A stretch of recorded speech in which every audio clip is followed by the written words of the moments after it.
Hey guys, welcome to your YouTube channel. It's Ankita Chaubey और ये है हमारे वेस्ट डिस्पोजल एंड मैनेजमेंट की सीरीज़ 1। तो सबसे पहले हम लोग आज यूनिट 5 से ही स्टार्ट करेंगे क्योंकि ये बहुत ज़्यादा मोस्ट इम्पॉर्टेंट है और इससे मैक्सिमम नंबर ऑफ क्वेश्चन बन सकते हैं। बहुत सारी इसमें आपको चीज़ें जानने को मिलेंगी आज। तो हम एक डिटेल डिस्कशन करेंगे और सारी चीज़ों को आज रिवाइज कर लेंगे। So let's begin our lecture. और मुझे सुन के बहुत अच्छा लगा, बहुत खुशी हुई कि आप लोगों का पेपर बहुत अच्छा जा रहा है और हम सब मिलके जो भी मेहनत कर रहे हैं वो सारी आपके बहुत ज़्यादा बेनिफिट हो रही है। सो ये सुनकर के मुझे बहुत अच्छा लगा और आपके कमेंट्स मेरे लिए मोटिवेशन की तरह रिएक्ट करे। कल मेरी हालांकि तबीयत इतनी अच्छी नहीं थी, बट उसके बाद भी आपके कमेंट्स पढ़ के मुझे इतना ज़्यादा एनर्जी मिल गया कि हम लोगों ने ऑलमोस्ट सारा यूनिट कवर अप कर लिया। आज इसलिए मैंने जल्दी स्टार्ट कर दिया है। आज बिना देर करे हुए हम लोग ज़्यादा से ज़्यादा चीज़ों को जानने की कोशिश करेंगे और ज़्यादा डिटेल डिस्कशन करेंगे वेस्ट वाटर डिस्पोजल और मैनेजमेंट के ऊपर। मेरा बहुत फेवरेट टॉपिक है तो बहुत अच्छे से बताने वाली हूँ आज मैं इसको। Let's begin our classes. First question कह रहा है, how many source of waste solid waste are there based on origin. तो देखो, सॉलिड वेस्ट की अगर हम बात करें तो कितनी आपके 9 अलग अलग जो आपका वेस्ट रहता है उसका क्राइटेरिया रहता है, या उसके हम कह सकते हैं कि उसके सोर्सेज रहते हैं। जैसे कि आपका इंडस्ट्रियल वेस्ट हुआ जो इंडस्ट्रीज से निकलता है, तो आपका इंडस्ट्रियल वेस्ट हो गया, आपका म्यूनसिपालिटी सर्विस हो गया, है ना, आपका डोमेस्टिक वेस्ट हो गया। नेक्स्ट रेसिडेंशियल वेस्ट, आपका जो कमर्शियल वेस्ट है, और आपका ट्रीटमेंट प्लांट से जो आपका आता है तो ट्रीटमेंट प्लांट्स का वेस्ट, एग्रीकल्चर का वेस्ट, है ना, बायोमेडिकल वेस्ट। तो ये सारे वेस्ट को अगर आप कैलकुलेट करोगे तो टोटल 9 नंबर ऑफ वेस्ट आपको देखने को मिलते हैं। नेक्स्ट वो कह रहा है, the term ISWM referred to. जो आपका ISWM है इसका फुल फॉर्म क्या होता है? इसका फुल फॉर्म होता है इंटीग्रेटेड सॉलिड वेस्ट मैनेजमेंट, जिसके बारे में हम अभी बात कर रहे हैं। नेक्स्ट है the average composition of municipality waste solid waste is. देखो, एवरेज कंपोजिशन जो रहता है ना आपके सॉलिड वेस्ट में, अगर म्यूनसिपैलिटी वेस्ट की बात करें तो यहाँ पे 41% आपका ऑर्गेनिक वेस्ट रहता है। 40% आपका जो भी आपका इनर्ट या 19% रिसाइक्लेबल आपका वेस्ट रहता है ना। देखो, सबसे ज़्यादा ऑर्गेनिक वेस्ट क्यों रहता है आपके डिस्पोजल में? जो भी आप डिस्पोज करते हैं तो इसमें सबसे ज़्यादा अमाउंट आपको काय का मिलेगा? आपको ऑर्गेनिक वेस्ट का मिलेगा। और सबसे कम अमाउंट किसका मिलेगा? आपको रिसाइक्लेबल वेस्ट का मिलेगा, है ना। क्यों? क्योंकि अगर आप देखें जनरली जो हमारा गार्बेज रहता है इसमें क्या रहता है, सब्जी भाजी ये सारी चीज़ें आप ज़्यादा डेली वेस्ट निकलता है हर एक घर से। यहाँ पे क्या आ जाएगा, 41% ऑर्गेनिक वेस्ट, 40% इनर्ट और 19% रिसाइक्लेबल वेस्ट रहता है। नेक्स्ट क्वेश्चन में क्या कह रहा है, which gas produced in open dumping from the decomposition of the biodegradable waste. देखो, हमेशा याद रखो बायोडिग्रेडेबल वेस्ट से कौन सी गैस निकलेगी? आपकी मीथेन गैस निकलेगी। ये बहुत ज़्यादा हैजार्डियस रहती है, कई बार इससे फायर तक लग जाता है। जो आपके बहुत सारे प्लांट्स रहते हैं ना, जहाँ पे लैंडफिल की बात करेंगे अभी हम आगे देखेंगे, तो यहाँ पे क्या होता है कि आपका सारा का सारा वेस्ट को आप एक जगह डंप करते जाते हैं। तो ये जो आपका एरिया रहता है इससे क्या इवॉल्व होने लगती है? इससे इवॉल्व होने लगती है आपकी मीथेन गैस। और ये मीथेन गैस आपके एटमॉस्फेयर के कांटेक्ट में आती है। तो कई बार हम देखते हैं ना, कचरे में आग लग गई। तो ये कैसे पॉसिबल है कि कचरे में आग लगे? क्योंकि उसमें मीथेन का अमाउंट बहुत ज़्यादा है। मीथेन को और क्या कहते हैं आप? मीथेन को और क्या कह सकते हैं? जल्दी से आप मुझे कमेंट सेक्शन में बताइए कि मीथेन का नाम एक और क्या है ना। बायोगैस भी कहा जाता है। तो ये भी पूछ सकता है कि आपका डिकम्पोजिशन वेस्ट या बायोडिग्रेडेबल वेस्ट क्या निकालता है। तो ये क्या एग्जर्ट करता है? ये करता है मीथेन। ये ग्लोबल जो आपका वार्मिंग रहता है इसको भी क्या कर देता है? इंक्रीज करता है या प्रमोट करता है। अगर जो भी आप लैंडफिल की बात करें तो लैंडफिल जब हम करते हैं, देखो लैंडफिलिंग में क्या रहता है, एक एरिया रहता है जहाँ पे इसी पर्टिकुलर एरिया में आप जा करके आपका कचरे को क्या करोगे? डिस्पोज करोगे। अब ये जो आपका लैंडफिल रहता है ये जनरली हम कहाँ पे चूज़ करते हैं? लैंडफिल का एरिया जो आपका चूज़ करा जाता है ये रहता है स्लोपिंग में। स्लोपिंग का दैट मीन्स आप कह सकते हैं कि जहाँ पे आपका खाई हो। तो खाई हो खाई दैट मीन्स नॉट, आपका लैंड क्या हो, थोड़ा सा वहाँ पे डीमोनेटाइज हो, ऐसा इस तरीके से, इस तरीके का लैंड आप क्या करोगे, फिलिंग के लिए यूज़ करोगे। इसमें अलग अलग मेथड का यूज़ करा जाता है, जैसे इंदौर मेथड है ना आपका। हम आगे इसके बारे में डिटेल डिस्कशन भी करेंगे कि आपका इंदौर मेथड क्या है, आपका बेंगलुरु मेथड क्या है, तो इन सारी चीज़ों के बारे में भी आज हम जानेंगे। नेक्स्ट वो कह रहा है carbon footprint can be measured by.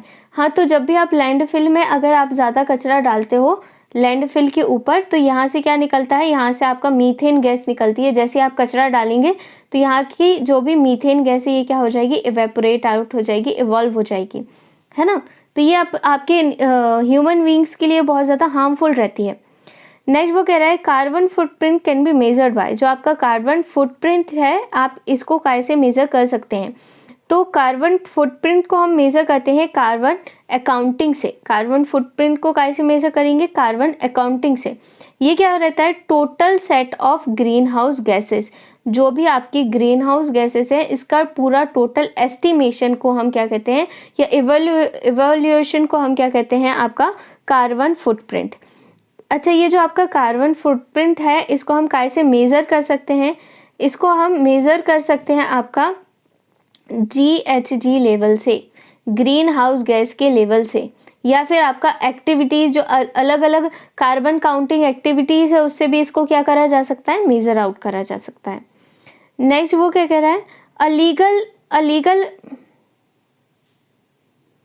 legal binding agreement between two or more nation state to environment is. देखो, दो या दो से ज़्यादा जो आपका लीगल एग्रीमेंट होता है इसके बारे में थोड़ा सा जान लेते हैं। लीगल एग्रीमेंट क्या होता है, दो तरीके के आपके एग्रीमेंट होते हैं। एक होता है बायलेटरल एग्रीमेंट और एक होता है आपका मल्टी लेवल एग्रीमेंट।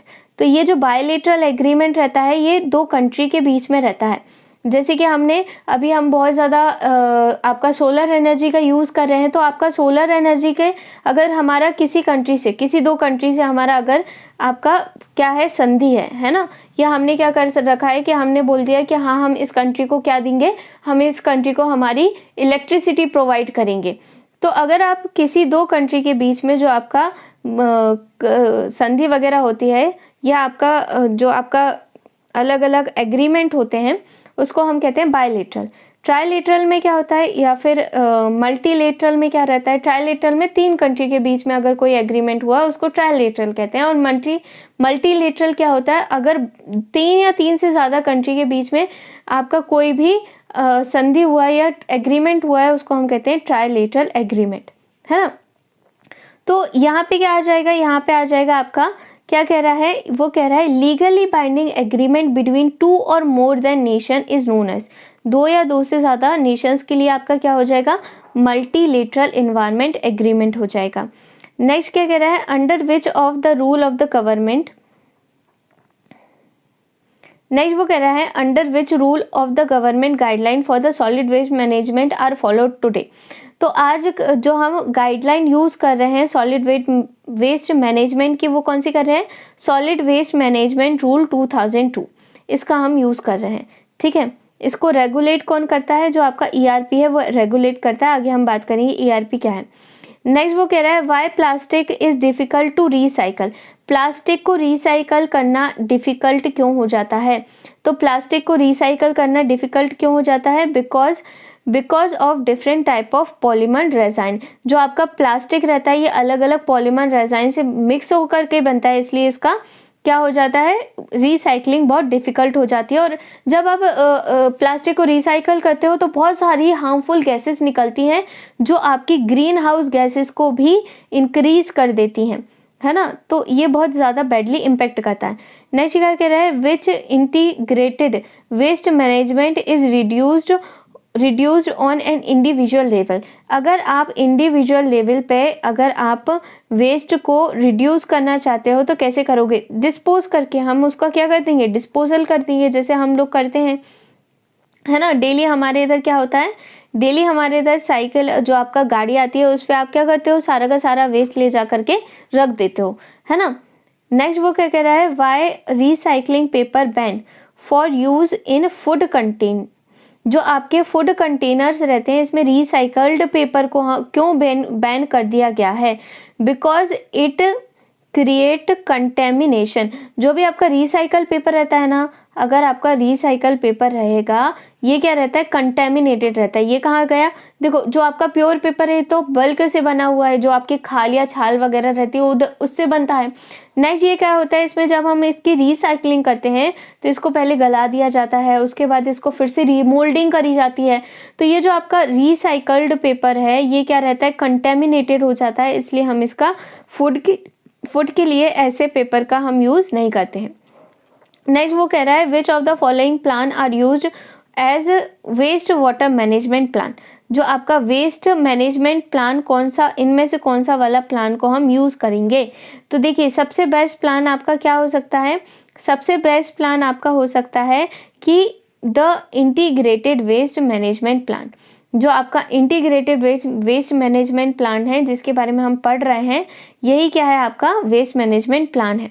नेक्स्ट वो कह रहा है which of the statement is true for the organic material in the buried solid waste that will be decompose. इनमें से कौन सा वाला मटेरियल डिकम्पोज हो सकता है बरीड के केस में, है ना? तो इसका क्या आ जाएगा, by the action of micro organism. देखो बरीड में क्या होता है, आप क्या करते हैं, बरीड में क्या होता है, जो भी लैंडफिल रहता है ना, लैंडफिल वो जगह रहती है जहाँ पे आप वेस्ट को डिस्पोज करते हो एक पर्टिकुलर एरिया। तो ये जो आपका लैंडफिल रहता है ये बहुत ओल्डेस्ट टेक्निक है जिसको हम यूज़ करते हैं। इसमें हम क्या करते हैं कि आपका सारा डिस्पोजल क्या कर देते हैं, आप ले जा करके यहाँ पे डंप कर देते हैं।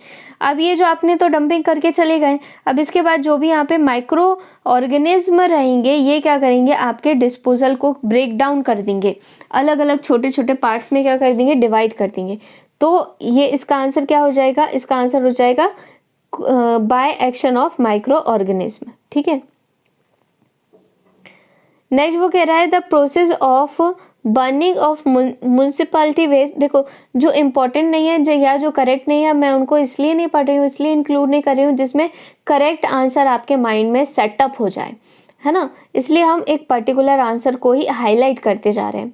नेक्स्ट वो क्या कह रहा है the process of burning of municipality solid waste at high temperature is called. अगर आप म्यूनसिपैलिटी के वेस्ट को बहुत हाई टेम्परेचर पे क्या करोगे, बर्न करोगे, तो उसको हम क्या कहते हैं, उसको हम कहते हैं इंसिनरेशन। ठीक है, नेक्स्ट वो क्या कह रहा है in which method of the disposal of municipality solid waste the waste is dumped in the soil. देखो अगर आप बात करें कि मेथड कौन सा वाला हम मेथड यूज़ करते हैं किसके लिए, डिस्पोजल के लिए, आपके वेस्ट जो भी सॉलिड वेस्ट है, तो हम यूजुअली किसका, कौन सी मेथड यूज़ करते हैं, लैंडफिल वाली मेथड। लैंडफिल में क्या होता है, एक पर्टिकुलर आप लैंड एरिया ले लेते हैं और इसी लैंड एरिया में आप क्या करते हैं, इसी लैंड एरिया में आप डिस्पोज करते जाते हैं आपके मटेरियल को, आपके वेस्ट को, है ना। और ये जो आपका एरिया रहता है ये हमेशा लो लाइन एरिया को आप प्रेफर करेंगे, है ना। अनहाइजीनिक कंडीशन के लिए आप क्या करेंगे, लो लाइन एरिया में क्या होता है, जैसे कि आप देखते हैं कि बहुत निचला एरिया है, वहाँ पे ले जाके करके आप क्या करने हैं, डिस्पोजल हो रहा है आपके वेस्ट का, क्योंकि धीरे धीरे ये लेयर बढ़ती जाती है और एक टाइम बाद आप क्या देखते हैं, ये जो आपका लैंडफिल है ये इस कंडीशन में आ जाता है। तो इसलिए आप जनरली क्या प्रेफर करते हैं, लो लाइन एरिया को आप क्या करेंगे, प्रेफर करेंगे लैंड फिलिंग के लिए। और जो बेस्ट मेथड है ये क्या है, लैंड फिलिंग मेथड, जो अभी रिसेंटली हम यूज़ कर रहे हैं। नेक्स्ट वो कह रहा है विच ऑफ द फॉलोइंग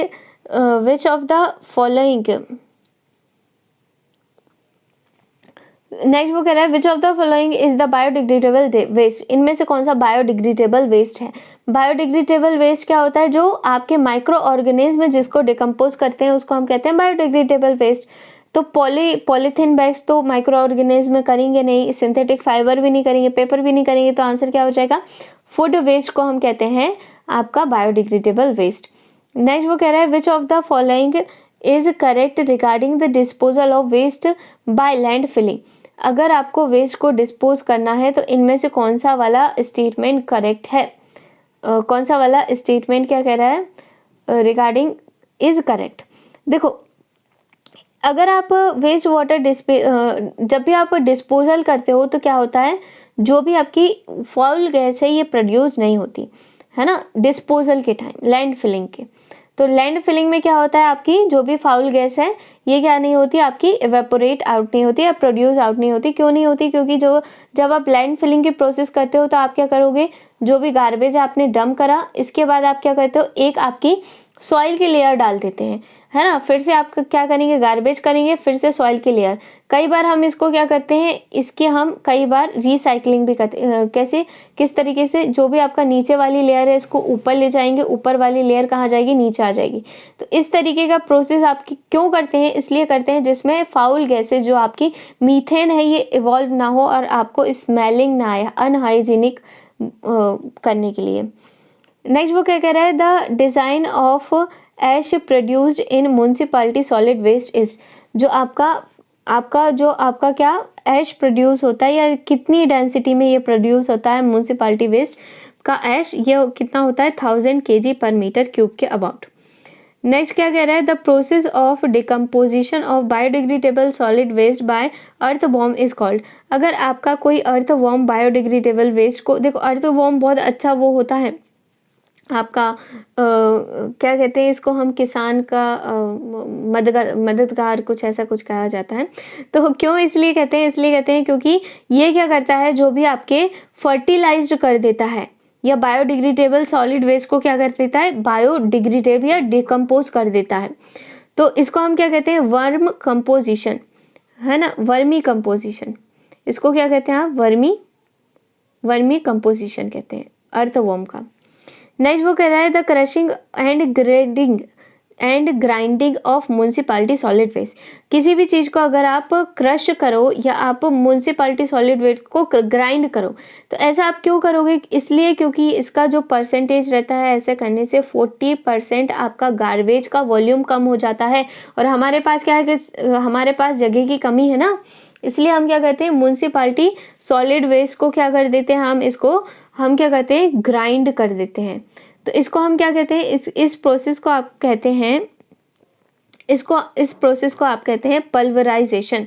इस प्रोसेस को हम क्या कहते हैं, पल्वराइजेशन, जिसमें क्या होता है, ग्राइंडिंग होती है जो भी आपका सॉलिड वेस्ट रहता है और 40% तक आप इसका वॉल्यूम को रिड्यूस कर देते हैं, है ना। ये क्या कर देता है, ये आपके जो भी कैरेक्टरिस्टिक को चेंज कर देता है, याद रखेंगे। पल्वराइज्ड, जो आपका पल्वराइजेशन होता है, ये आपकी वेस्ट की कैरेक्टरिस्टिक को क्या कर देता है, चेंज कर देता है। जो ग्राइंडिंग होती है, जिसमें हम क्या करेंगे, ग्राइंडिंग करेंगे आपके वेस्ट की। 19 क्वेश्चन कह रहा है, इन विच मेथड ऑफ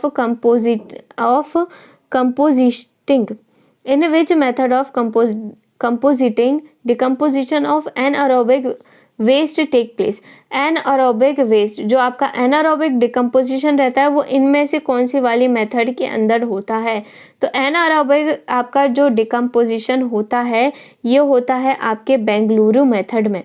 देखो दो तरीके की मेथड है, एक आपकी इंदौर मेथड है और दूसरा आपकी बेंगलुरु मेथड है। तो आपकी जो बेंगलुरु मेथड है, ये क्या है, ज़्यादा एक्यूरेट है, ज़्यादा अच्छी है। क्यों ज़्यादा अच्छी है, इंदौर मेथड से ज़्यादा अच्छी है, कौन सी वाली, आपकी बेंगलुरु मेथड है।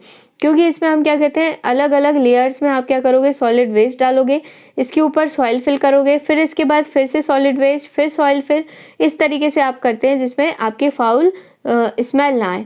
इंदौर मेथड में क्या करा जाता है, इंदौर मेथड में आप क्या करते हैं, सैंडविच करते हैं। किस तरीके से, नीचे आपका वेस्ट डिस्पोजल है, इसके बाद आपका सॉइल है, इसके बाद फिर से आप क्या कर देंगे, वेस्ट डिस्पोजल कर देंगे। तो ज़्यादा रिलायबल जो आपकी मेथड है, जिसमें कॉस्टिंग और लैंडिंग कम लगता है, ये है आपका बेंगलुरु मेथड। क्योंकि इसमें क्या होता है, एनारोबिक डिकम्पोजिशन होता है। एनारोबिक में मतलब वो डिकम्पोजिशन जो आपके ऑक्सीजन की एब्सेंस में हो, ये होता है एनारोबिक डिकम्पोजिशन। और इंदौर मेथड में क्या होता है, इंदौर मेथड में आप क्या करते हैं, आप यहाँ पे जैसे कि एरोबिक डिकम्पोजिशन रहता है। एरोबिक डिकम्पोजिशन किस तरीके से करेंगे, आप इतना लैंड को आप क्या करोगे, इसके आसपास के लैंड को क्या करोगे, खुला छोड़ दोगे। क्यों खुला छोड़ दोगे, जिसमें जो आपका वेस्ट है ये किसके एक्सेस कर सके, ये ऑक्सीजन को एक्सेस कर सके। तो यहाँ पे आपने करा वेस्ट को डिस्पोज, और आपने क्या कर दिया, इतना एरिया को क्या कर दिया, खुला छोड़ दिया, ओपन स्पेस दे दिया। तो यहाँ पे लैंड की रिक्वायरमेंट क्या हो जाती है, इंक्रीज हो जाती है, जिसके कारण आपकी जो इनिशियल या फाइनल कॉस्ट रहती है प्रोजेक्ट की ये बढ़ जाती है, इसलिए आपका इंदौर मेथड से ज़्यादा अच्छा कौन सा है, बेंगलुरु मेथड है ना। और अगर इसमें एक और डिफ़ॉल्ट है कि क्योंकि आप लेयरिंग कहाँ कर रहे हो, यहाँ पे आपका वेस्ट डिस्पोज है, यहाँ पे भी आपका वेस्ट डिस्पोज है, ये क्या है, एक्सपोजेबल टू एटमॉस्फेयर है, तो ये क्या करेगा, मीथेन को जनरेट करेगा, है ना। तो मीथेन को जनरेट करेगा, इसलिए भी हम क्या कह रहे हैं, बेंगलुरु मेथड ज़्यादा अच्छी है इंदौर मेथड से। नेक्स्ट वो कह रहा है which of the following is not the land filling method, इनमें से कौन सी लैंड फिलिंग मेथड नहीं है। तो इसका आंसर हो जाएगा, देखो लैंड फिलिंग मेथड, ये आपके बेंगलुरु मेथड भी एक तरीके की लैंड फिलिंग, तो यहाँ पे क्या हो जाएगा, जो आपका बेंगलुरु मेथड है ये आपकी लैंड फिलिंग मेथड नहीं है। नेक्स्ट वो क्या कह रहा है, नेक्स्ट वो कह रहा है डैश इज अ,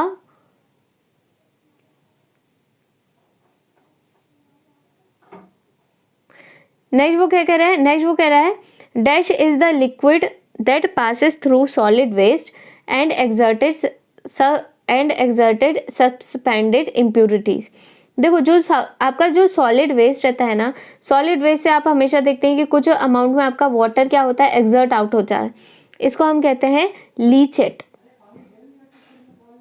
इसको हम क्या कहते हैं, लीचेट कहते हैं, है ना। देखो क्या रहता है, जो भी लिक्विड रहता है, लिक्विड से आपका सॉलिड वेस्ट से जो लिक्विड एक्सट्रैक्ट आउट हो जाता है, जो इम्प्योरिटीज़ बाहर निकलती हैं, है ना, इसको मिनिमाइज करते हैं हम क्ले लाइन से, क्ले लाइनिंग कर देते हैं, मतलब मिट्टी की एक लेयर चढ़ा देते हैं। इससे क्या हो जाता है, जो आपका वेस्ट में से आपका वाटर ना रिसे, है ना। वाटर में अगर देखो आपको भी पता है, जो भी आपका सॉलिड वेस्ट है इसमें से वाटर क्या होता है, एक्सर्ट आउट होता है, वाटर निकलता है बाहर, और ये वाटर जो बाहर निकलता है इसमें क्या रहता है, बहुत सारे केमिकल्स रहते हैं। इसके कारण क्या होता है, इसके कारण देखो एक और प्रॉब्लम होती है, जो क्या होती है, इसमें जो भी आपका वेस्ट डिस्पोजल है इसमें क्या हो जाएगा, आपका ये जो वाटर है ये कहाँ चला जाएगा, ग्राउंड में चला जाएगा। ग्राउंड ने क्या कर लिया, इसको सक कर लिया, ग्राउंड के बाद ये कहाँ चला गया, आपका जो भी ग्राउंड का वाटर है, टैप वाटर है, या फिर आपका ग्राउंड वाटर लेवल में ये क्या हो जाता है, आपकी इम्प्योरिटीज़ केमिकल्स जाकर मिक्स हो जाते हैं और आपके वाटर को इम्प्योर बना देते हैं, ग्राउंड वाटर को इम्प्योर बना देते हैं, है ना। तो ये भी पूछ सकता है कि आपके जो ग्राउंड वाटर को इम्प्योरिटीज़ कैसे एक्सर्ट हो जाती है, तो इसका क्या है, लीचेट जो आपका प्रोसेस है इसको हम क्या कर देते हैं, कम कर देते हैं, कैसे, एक सॉइल की लेयर या क्ले की लेयर की लाइनिंग करके। नेक्स्ट क्वेश्चन नंबर 22 में कह रहा है the waste product in cotton mills are, जो कॉटन मिल्स में जो आपका वेस्ट प्रोडक्ट रहता है ये कैसा रहता है, ये आपका वेस्ट प्रोडक्ट रहता है नॉन हैजार्डियस वेस्ट रहता है, जो कि बायोडिग्रेडेबल रहता है। याद रखेंगे, कॉटन मिल से जो भी वेस्ट निकलेगा ये कैसा रहेगा, आपका बायोडिग्रेडेबल नॉन हैजार्डियस रहेगा। Which of the following is correct regarding the disposal of waste by land filling, land filling की प्रोसेस से अगर आपका जो भी वेस्ट रहेगा जिसको आप डिस्पोज कर सकते हैं या डिस्पोज करते हैं, उसमें से फाउल गैसेस नहीं निकलती हैं, है ना। जो आपकी मीथेन है ये क्या है, नहीं निकलती है अगर लैंड फिलिंग करेंगे तो, याद रखेंगे। नेक्स्ट वो कह रहा है the most disposable waste are in the form of, जो आपका मोस्ट डिस्पोजेबल वेस्ट रहता है ये किस फॉर्म में रहता है, सॉलिड, लिक्विड, स्लरी। देखो ये हर एक फॉर्म में रहता है ना। जब भी आप वेस्ट को डिस्पोज करोगे तो वो सॉलिड में भी रहेगा, लिक्विड में भी रहेगा और स्लरीज के फॉर्म में भी रहता है, सेमी सॉलिड के फॉर्म में भी रहता है। तो इसमें क्या आ जाएगा, ऑल ऑफ द अबव आ जाएगा आंसर। नेक्स्ट वो कह रहा है कि क्लास, जो आपका class dash well injection hazards and non hazards waste beneath the lower most formation. देखो यहाँ पे जो आपका इंजेक्शन हैजार्ड्स और नॉन इंजेक्शन हैजार्ड्स है इसके बारे में थोड़ा सा हम बात कर लेते हैं। इसका ऑप्शन आ जाएगा ए, जो आपका क्लास ए रहता है, क्लास 1 रहता है, इसको हम कंसिडर करते हैं आपके नॉन इंजेक्शन हैजार्ड्स के रूप में, ठीक है। देखो जो आपका अलग अलग फिलिंग होती है ना, लैंड फिलिंग में अलग अलग इंजेक्शन होता है, तो जो आपका ये क्या कंटेन करता है, ये कंटेन करता है underground drinking source of water. ये क्लास ए में क्या रहेगा, underground drinking source of water रहता है इसके अंदर, ठीक है। क्लास 1 में जो रहता है 1/4 माइल ऑफ द वेयर बोल, जो भी आपका जब आप बोर वगैरह बोल खोलते हैं ना, बोर होल करते हैं, वेल वगैरह बनाते हैं, है ना, तो वो कौन से में आता है, वो क्लास ए में आता है, क्लास 1 में आता है। नेक्स्ट अगर हम बात करें class dash class well injected fluid for extraction of minerals from ore. अगर आपको मिनरल और ओर से क्या निकालना है, अगर आपको ओर से मिनरल्स निकालना है तो उसका इंजेक्शन या इंजेक्शन फ्लूइड जो रहेगा वो कौन से वाले क्लासिफिकेशन में आप क्लास करोगे। अलग अलग क्लासेस इसलिए बना दी गई हैं। जो आपका फर्स्ट क्लास रहता है ये रहता है ड्रिंकिंग वाटर के लिए। सबसे अच्छा जो आपका फर्स्ट क्लास रहता है वेल इंजेक्शन का, जो आप खोदते हैं, गड्ढा खोदते हैं, वेल बनाते हैं, ये किसके लिए रहता है, ये रहता है आपका ड्रिंकिंग वाटर के लिए। सेकेंड जो आप वेल खोदते हैं ये काहे के लिए, आप ऑयल के सुनते हैं ना, ऑयल का कुआं खोद दिया या नेचुरल गैस मिल गई वहाँ पे हमने वेल डिग कर दिया, तो ये सारे जो आपका सेकेंड क्लासिफिकेशन रहता है नेचुरल गैसेस या ऑयल के लिए। फर्स्ट रहेगा ड्रिंकिंग वाटर के लिए, सेकेंड रहेगा ऑयल और गैसेस के लिए, जो आपका थर्ड रहेगा ये रहेगा मिनरल्स फ्रॉम ओर्स, और जो आपका फोर्थ रहता है ये फोर्थ वर्ड रहता है हैजार्डियस या फिर आपका रेडियो एक्टिव वेस्ट के लिए। काय के लिए रहता है, हैजार्डियस या रेडियो एक्टिव वेस्ट के लिए रहता है, और इसको बैन कर दिया गया है। जो भी आपका रेडियो एक्टिव मटेरियल रहता है इसको हम एक्सर्ट आउट नहीं करते, क्योंकि ये बहुत ज़्यादा बुरा रहता है आपके हेल्थ के लिए। नेक्स्ट वो कह रहा है कि class 1 injection well is a check and monitorise to ensure adequate project of. देखो इसमें जो आपका आंसर आ जाएगा ये हो जाएगा आपका 27 का आंसर, जो आपका है ये है आपका ए। जो आपका ए क्या है, ए का फुल फॉर्म क्या है, आपका ए का फुल फॉर्म है जो आपका underground source of drinking water, है ना। जो क्लास 1 इंजेक्शन यही पूछ रहा है कि क्लास 1 इंजेक्शन में आप कौन सा वाला यहाँ पे सोर्स आएगा, तो कौन सा वाला सोर्स आएगा, आपका आ जाएगा अंडरग्राउंड ड्रिंकेबल वाटर, है ना। जो आप अंडरग्राउंड ड्रिंकेबल वाटर रहता है इसको वेल 1 में हम डिग आउट करते हैं।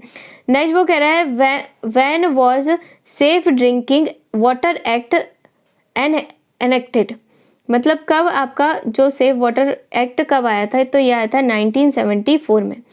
नेक्स्ट वो क्या कह रहा है 29 में कह रहा है कि class dash well included well of similar function. देखो जो आपका क्लास 4 रहता है तो क्लास 4 में सारे सिमिलर फंक्शन ये इंक्लूड कर लेता है ना, जो भी सारे इंक्लूड आपका फंक्शन है ये इंक्लूड कर लेता है। यहाँ पे एक और चीज़ मैं ऐड कर देती हूँ कि जो आपका ड्रिंकिंग वाटर है, आपका ड्रिंकिंग वाटर अप्रोप्रिएट है कि नहीं है, इसके अलग अलग वेरियस आपके टेस्ट वगैरह होते हैं जिनको हम कहते हैं लॉक्स। इनको क्या कहा जाता है, लॉक्स कहा जाता है, जो आपके प्रोटेक्शन के लिए रहते हैं अंडर वाटर ड्रिंकिंग वाटर के लिए, है ना। अलग अलग नॉर्म्स भी बने हैं, आगे हम बात करते जाएंगे इसके बारे में। नेक्स्ट वो कह रहा है water generated from clean up of environment containing site is called as. जो आपका क्लीन अप आप करते हैं ना वेस्ट वाटर को, उसको उस साइट को हम क्या कहते हैं, तो उस साइट को हम क्या कहते हैं डियर, उस साइट को आप कहेंगे, उस साइट को आप क्या कहेंगे, उस साइट को आप कहते हैं, आप कहते हैं रेमिडेशन वेस्ट। आप क्या कहते हैं इसको, रेमिडेशन वेस्ट। जो आपका रेमिडेशन वेस्ट है, ये जो आपका रेमिडेशन वेस्ट है इसके बारे में हम और ज़्यादा बात करेंगे। ये आपका कंट्रोल होता है, अभी जान लीजिए, ये कंट्रोल होता है RCRA के थ्रू। RCRA का थ्रू ये क्या होता है, कंट्रोल होता है। जो रेमिडेशन एक्ट है इसमें इन्वॉल्व रहता है, क्या क्या चीज़ें इन्वॉल्व रहती हैं रेमिडेशन एक्ट के अंडर। देखो जो भी आपका वेस्ट का आपका कहाँ पे डिस्पोज करोगे वेस्ट, इसका आपके एक्टिविटी क्या होगी, है ना, इसका क्लीनिंग कैसे होगी, ये सारी चीज़ें आपके EPA के अंडर में आती है, EPA के अंडर में। अभी हम इन सारी चीज़ों के बारे में बात करते जाएंगे, अभी मैं इन सारी टर्म्स को इंट्रोड्यूस कर रही हूँ आपके लिए। नेक्स्ट वो कह रहा है कि waste generated from clean up of environment contaminated site is called. जो आपका वेस्ट जनरेट होता है कंटेमिनेटेड साइट से, उसको हम क्या कहते हैं, रेमिडियल वेस्ट कहते हैं। नेक्स्ट क्या कह रहा है कि सब्सटेंस, जो आपका सब टाइटल है, कौन सा वाला सब title of RCRA explain about causes and problem and delays of clean up. जो भी आपका क्लीन अप रहता है ये इनमें से कौन सा वाला आपका सबटाइटल बता रहा है। तो जो आपका सबटाइटल सी है ये क्या बता रहा है, आपका क्लीन अप बता रहा है। क्लीन अप देखो, RCRA का पहले हम फुल फॉर्म जान लेते हैं। RCRA का फुल फॉर्म क्या है? RCRA का फुल फॉर्म है आपका resource conservation and recovery act. इसको हम क्या कहते हैं? Resource conservation and recovery act. Resource conservation मतलब कि जो भी आपके नेचुरल रिसोर्स हैं इसको हम क्या करेंगे? कंजर्वेट करेंगे। तो resource conservation and recovery act, resource conservation and recovery act. ठीक है, इसको याद रखेंगे, resource conservation and recovery act. ये क्या है? RCRA। आप अभी RCRA की गाइडलाइन भी पढ़ सकते हैं। अलग अलग गाइडलाइंस होती हैं कि आप वाटर को कैसे बचाएंगे, है ना। कोई प्रजाति अगर आपकी क्या हो रही है, कोई प्रजाति विलुप्त हो रही है तो आप उसको कैसे बचाएंगे। जो भी आपका मैनेजमेंट रहता है, इसका सारा का सारा मैनेजमेंट RCRA के अंडर में आता है। RCRA का फुल फॉर्म क्या है? Resource contaminated and recovery act. ये क्या करती है? जो भी आपके हैजार्डियस या नॉन हैजार्डियस इशू है इनको मैनेज करती है और इसके बारे में आपका क्या निकालती है? इसके बारे में सारा का सारा डिटेल निकालती है। इसके साथ साथ यहाँ पे मैंने एक और चीज़ ऐड करी थी। वो क्या ऐड करी थी? मैंने ऐड करा था EPA। क्या है? EPA है इन्वायरमेंटल प्रोजेक्ट एजेंसी। EPA क्या है? इन्वायरमेंटल प्रोजेक्ट एजेंसी है। अभी कोविड के लिए भी जो आपका ये कोविड क्या है? आपका एक हैजार्डियस ही है। तो कोविड के लिए भी EPA ने अलग अलग गाइडलाइन निकाली है। आप जाकर के सर्च कर सकते हैं कि EPA की क्या क्या गाइडलाइंस है आपके। EPA का फुल फॉर्म क्या है? Environmental project act. Next question number 33 के आगे हम चलते हैं। क्या कह रहा है? Dash are the special unit design by. देखो क्वेश्चन बहुत इजी है, क्वेश्चन इजी है, बस इनको टर्मिनोलॉजी को याद रखो। जो भी मैं फुल फॉर्म बता रही हूँ उनको याद रखो और इनके यूजेस क्या है इनको ध्यान से सुनो। अगर आपने ये वीडियो एक दो बार सुन लेंगे ना तो आपको हर एक चीज़ क्लियर हो जाएगी। आएगा इजी पेपर बहुत इजी आएगा, मगर आपको टर्म्स, जो भी आपकी टर्म्स हैं इनको आप ध्यान से सुनिए और इनका क्या यूज़ है बस इतना माइंड में सेट करते जाओ मेरे साथ, तो ये आपका पेपर बहुत आराम से निकल जाएगा, है ना। इसलिए हम ये वाली यूनिट को पहले कवर कर रहे हैं। नेक्स्ट हम बात करें, dash are the special unit design by RCRA for TS and disposal of hazard waste management. तो RCRA का फुल फॉर्म हमने देख लिया। ये जो आपका TS है ये क्या है? जो आपका TS होता है टेम्परेरी यूनिट, जो भी आपका TS टेम्परेरी, जो आपका सॉलिड वेस्ट रहता है ना, टोटल सॉलिड वेस्ट, उसके बारे में हम बात करें कि जो भी आपका टोटल सॉलिड वेस्ट है, हैजार्डियस वेस्ट है, इसका मैनेजमेंट फॉर क्लीनिंग अप, है ना, ये स्पेशली कौन करता है? तो इसका आंसर आ जाएगा, इसका आंसर क्या आ जाएगा? ए क्या है? ए है आपका करेक्टिव एक्शन मैनेजमेंट। जो आपका CAMU है ये क्या है? करेक्टिव एक्शन मैनेजमेंट यूनिट, है ना। ये जो आपका करेक्टिव एक्शन मैनेजमेंट यूनिट ये कब आया था? ये आया था 1993 में। देखो ये क्या करता है, ये जो भी आपका मैनेजमेंट है, कहाँ पे आप डिस्पोज करोगे, उस डिस्पोजल को कैसे, जो आपका हैजार्डियस वेस्ट है इसको कैसे मैनेज करोगे, इसको कैसे क्लीनिंग अप करोगे। क्योंकि देखो बहुत सारा वेस्ट आता जाता है, जैसे कि हमने यहाँ पे लैंड बनाया, हमने कहा यहाँ पे हम हमारा वेस्ट को डिस्पोज करेंगे, हम डिस्पोज करते गए, एक टाइम बाद ये लैंड क्या हो जाएगा? फिल हो जाएगा। अब आप क्या करोगे? इसको कहीं पे डिस्पोज कर दोगे, कहीं और डिस्पोज कर दोगे, फिर से आपका क्या हो जाएगा? यहाँ पे आपका पुराना जो वेस्ट है ये फिर से डिस्पोज होने लगेगा। ये कब आप हटाते कब हो? ये जो आपका वेस्ट हटता है ये जब पूरी तरीके से डिकम्पोज हो जाता है और सॉइल के फॉर्म में आ जाता है, एक मिट्टी की तरह हो जाता है। जब आप इसको क्या करते हो? डिगिंग, कहीं पे डिगिंग करोगे और ये सारा वेस्ट क्या कर दोगे? वहाँ पे डिस्पोज कर दोगे। तो अलग अलग जो आपका वेस्ट, ई वेस्ट को अलग डिस्पोज करा जाता है आपका। तो ये जो अलग अलग डिस्पोजल है इसका पूरा मैनेजमेंट कौन करता है? इसको पूरा कंट्रोल कौन करता है? इसको पूरा कंट्रोल करता है CAMU। तो ये क्या है? ये है करेक्टिव एक्शन मैनेजमेंट यूनिट। और इसी के साथ एक और यूनिट है जो बहुत ज़्यादा इंपॉर्टेंट है, उसको हम कहते हैं TU। ये भी क्या करता है? आपका वेस्ट मैनेजमेंट को आपको स्पेशली इसी का काम करता है, जिसको हम कहते हैं टेम्परेरी यूनिट। याद रखें, ये जो आपका वेस्ट रहता है ये कभी भी एक जगह पे फिक्स नहीं रहता, इसको जगह को हम क्या करते जाते हैं, चेंज करते जाते हैं। तो ये आपका वेस्ट कैसा है, टेम्परेरी है। तो ये जो आपका टेम्परेरी यूनिट है और करेक्टिव एक्शन मैनेजमेंट है, ये दोनों ही आपका क्या है, वेस्ट या क्लीन अप के लिए यूज होते हैं। ठीक है, जैसे कि यहाँ पे आप भोपाल में बात करें तो भोपाल में भानपुर में जाकर के आप देख सकते हैं इन सारी चीज़ों को, है ना। वहाँ पे आपका जो भी वेस्ट है ये क्या है, डिस्पोज होता जा रहा है। इसके बाद हम कहते हैं remediation. Remediation action often involve less concentrated waste. जो आपका remediation action often involve less concentrated waste. तो ये क्या है, आपका स्टेटमेंट कैसा है, ये स्टेटमेंट ट्रू है।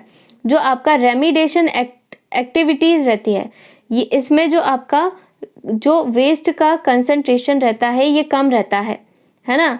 जो भी आपका वेस्ट रहता है इसका कंसंट्रेशन क्या रहता है, कम रहता है। नेक्स्ट इसके बाद हम बात करते हैं ग्राउंड वाटर कंटेमिनेशन।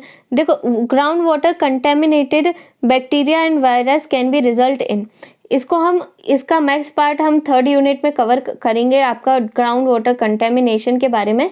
अगर आपका ग्राउंड वाटर कंटेमिनेटेड होता है तो इससे आपका कॉलेरा हो सकता है, आपको हेपेटाइटिस हो सकता है ना, और भी जो आपके वाटर से रिलेटेड वाटर बॉर्न डिसीजेज हो सकती हैं। तो ग्राउंड वाटर कैसे कंटेमिनेटेड हो जाता है डियर, जो भी आप वाटर को जो भी आप डिस्पोज करते हो, आपका वेस्ट को डिस्पोज करते हो, तो ये जो आपका डिस्पोज है, अभी हमने देखा था, क्या देखा था कि आपका सॉलिड वेस्ट से क्या निकलता है, वाटर निकलता है। और ये जो आपका सॉलिड वेस्ट से वाटर निकलता है ये क्या हो जाता है, सॉइल के साथ सक आउट हो जाता है, और ये कहाँ पे पहुँच जाता है, आपका ग्राउंड लेवल पे या ग्राउंड वाटर टेबल तक पहुँच जाता है ये वाटर। और इसके कारण क्या होता है, आपको ये सारी बीमारियां होने लगती हैं। तो ये सारी बीमारियां ना हो इसलिए हमारा क्या आया, RCRA आया, और इसने अलग अलग गाइडलाइंस बनाई। और ये सारी जो आपकी गाइडलाइंस हैं ये किस लिए हैं, ये इसलिए है जिससे आपका जो भी प्रोटेक्शन हो सके, आपको ग्राउंड वाटर में कभी भी आपका दिक्कत ना हो। ये जो आपका लीच एट है, इस टर्म्स को बहुत अच्छे से याद रखना। यही क्या है, ये आपका सॉलिड वेस्ट से लिक्विड निकलता है और यही लिक्विड कहाँ चला जाता है, आपका ग्राउंड पे चला जाता है। ये क्वेश्चन, ये आंसर, ये जो आपका क्वेश्चन है बहुत बहुत ज़्यादा इम्पॉर्टेंट है, तो इसको बहुत ध्यान से याद रखें, है ना।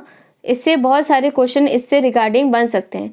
So thanks for watching my video. जल्द और सारे वीडियोज़ आने वाले हैं, और मेरे चैनल को आप सब्सक्राइब करें, वीडियो को लाइक करें। अच्छा लगा तो आपका एक लाइक ही हमारा मोटिवेशन है, जो मेरे को मोटिवेट करता है, आपके कमेंट्स और likes. So thanks for watching my video.